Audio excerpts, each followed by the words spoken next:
I was serving a 15-year sentence in a prison in southern Arizona. During my stay there were countless things that happened that no one could explain, and even more that no one wanted to know more about. It all started with a prison legend.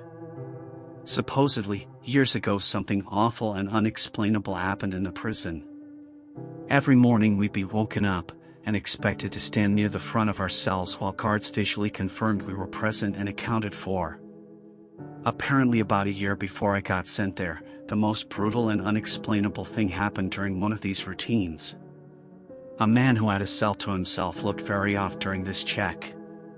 When a guard pulled over another guard to help him check it out, they found it wasn't actually the prisoner they were expecting at all. It was a totally different man. This man was wearing the skin of the other man over him. Loosely fitting, draped over him, apparently looked like a real monster. The scariest things were though, was the guy wearing the skin was not an inmate. They had no idea how he even got into prison, let alone a cell. What's worse is that they couldn't even figure out who the hell he was. He wasn't documented anywhere. And what's worse than that? They never even found the body of the man of the skin he was wearing. Pretty grisly stuff, I know.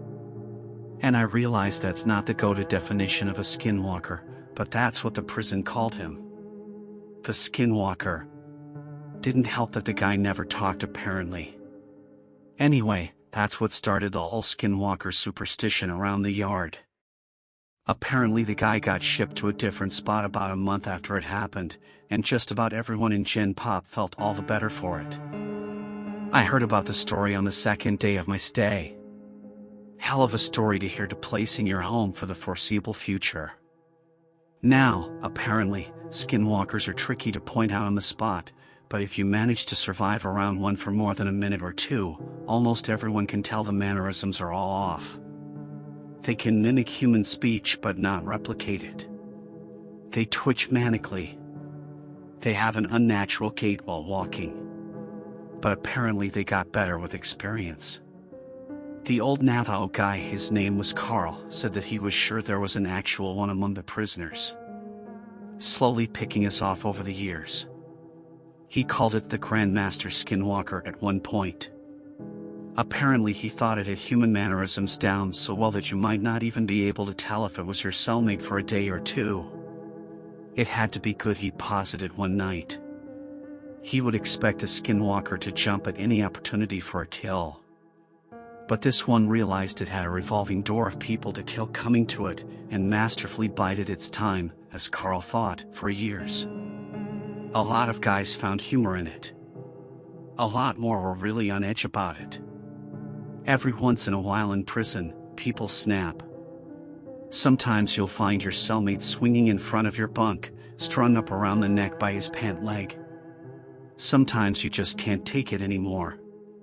But in our yard, people tended to snap in a very special way. It wouldn't be an outburst at dinner, or a silent suicide in the night. Guys would just stop talking, hunch over and shuffle around. Any friendships they had would be mostly out the window. They would turn into a loner during rec time.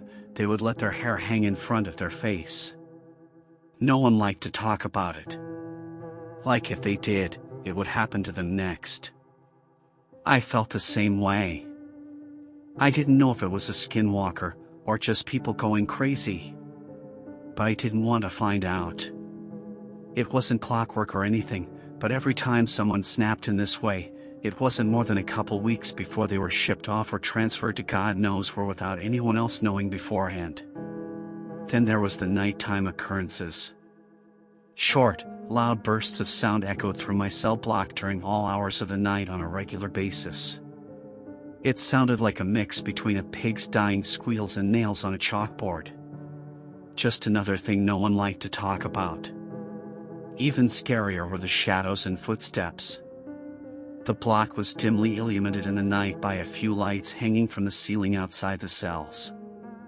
I myself saw shadows flit across my walls on a regular occasion, when there were definitely no guards near my cell.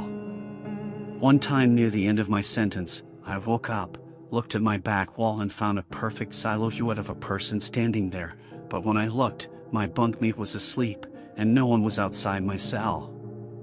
And the footsteps. Everyone hated the footsteps. They were the scariest part. In the night, sometimes, more rarely than the shadows, you would hear ungodly fast footsteps. They sounded like wet feet slapping on tile floor. Whatever caused them would fly from one end of the block to the other in a dead sprint. Whatever it was inhumanely fast.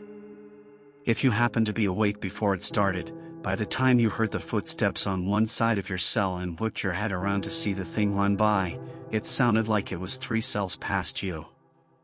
Everyone hated the footsteps. I agreed. I thought they were the worst. I was released from that place about a month ago, and I have more stories than I can count. I swear it was nearly my turn. About a week before I was discharged, my cellmate and a good friend of mine snapped. In the same kind of way. I didn't sleep for an entire week. Well, I did sleep, of course, but never for more than a few minutes at a time. Never turned my back on the guy. The scariest thing? I woke up one night to him somehow snaking his body through the bars of our cell. For reference, I couldn't get anything past my shoulder through them. The worst part though, he was coming back into our cell. On the day of my release, I didn't say a word to him. Just laughed. He seemed fine with it, so was I. I had made it through 15 years of prison fights, gang disputes, and for all I know, Skinwalker abductions. I left through the front gates, a free man.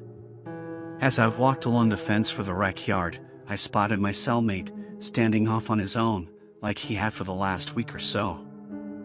I shook my head, not even really sure if it was him anymore. I took one last look over the yard, this time from the other side of the fence. I wish I hadn't. There, standing off on his own, on the other side of the yard, was Carl. Slouched over, eyeing the other inmates, and twitching manically.